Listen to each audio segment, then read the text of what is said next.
Hey everybody, it's David Weasley, one of the pastors here at First Congregational Church. I'm coming to you from a part of the church that is not often seen. It's our vault, where we keep our records. So there's some old payroll information and receipts and stuff, but there's also some cool stuff like these old plans for different aspects of the building when it was being built, blueprints, photo albums. Yesterday I was down here and I was reading some of the minutes of the women's circle from, I think this one is from 1905. So it's a really cool place to come and check out some of our church history. I'm looking forward to spending some more time and getting to know what's down here. If anybody knows what's in this big black locked box, please let me know because I'm very curious about it. Maybe it's a ghost. But I'm down here, and as you can tell, I'm wearing a skeleton costume because it's Halloween. And so I'm down here in part to talk about Halloween and its connection to the Christian tradition, which is All Saints' Day, or All Souls' Day, or All Hallows' Day. So Halloween is All Hallows' Eve. This Sunday in worship, we're going to be celebrating All Saints' Day. And for us, it's a time to remember the folks who have died. We particularly remember people who have died over the past year. So there's a lovely ritual we do in worship where we read the names of people in our congregation, in our community, who have died over the past year. Allison, our bell choir leader, will ring a bell for each of the people who have died. It's a really powerful ritual. It's a sweet way to gather folks whose loved ones have died over the course of the year. But it's also a powerful time to remember all of the people who have come before us, who have been part of our community, who have maybe been part of our faith, or were part of raising us up in the Christian tradition or in the tradition of seeking justice. A few things I want to name about that real quick. Number one, it is a time to connect with tradition.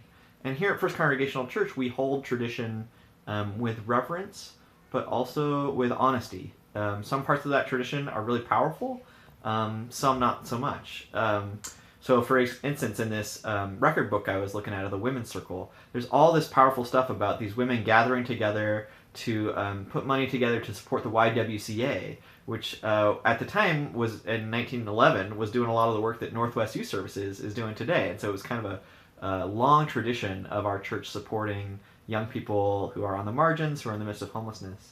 But also, this women's circle was doing all this great outreach work while also being hit up by every other organization in the congregation to serve tea for them or to make lunch for them. And so there's this real deep patriarchy embedded in the history that is more problematic. So it's that opportunity to think about and look at tradition. The second thing I would say about All Saints' Day is it's an opportunity to think about and be present to mystery. Some congregations have a really clear sense of here's what we think happens after people die. Ours isn't one of them. Some people have a real clear sense of that in our congregation. For other folks, it's a real mystery. And I think to draw close to that, both the diversity of opinions about what happens after we die, and to the ultimate, we really don't know. We have certain images in Scripture, we have certain ideas from the Christian tradition that suggest things about what happens after we die, but ultimately it's a mystery. And so to come to worship on Sunday and to name those names is to make some space for and hold some reverence for all the way mystery touches our life, and death is maybe one of the most powerful of those. And then finally, it's just an opportunity to hold one another in love. Whether you're mourning a loved one who has died this past year, whether you're mourning a loved one who died 5 years ago, or 20 years ago, or 50 years ago, there's that continuity of love. And for me, one of the things I believe about who God is, one of the things I believe about my tradition is that when we die, we are present to God, and God is present to us. And so for me, it's really important to believe and remember that the people I love who have died are being held by this greater mystery, by this greater love. So that's a few thoughts about All Saints' Day on Halloween in my skeleton costume in the church vault. Thanks for watching, and look for more fun theology videos under 5 minutes long. Just under 5 minutes long. All right. I look forward to hearing all your responses.